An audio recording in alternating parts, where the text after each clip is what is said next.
we are going to be talking about perimeter of compound shapes. A compound shape is a shape that looks like it is made of more than one shape.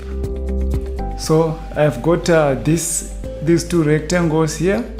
The first rectangle is sides 7 centimeters and 2 centimeters, and the second one is sides 4 centimeters and 3 centimeters. They have joined to form one big shape that looks like an L.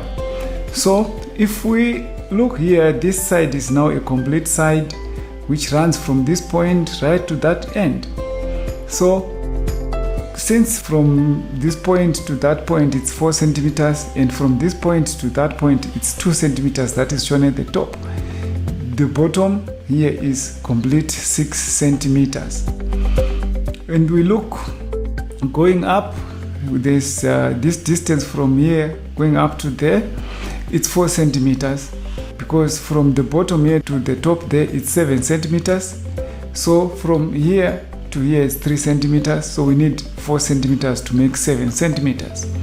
So now that we have all the sides complete, we can now begin to add this 7 plus 6 plus 4 plus 3 plus 4 plus 2, we get 26. So the perimeter of this whole shape was 26 centimeters.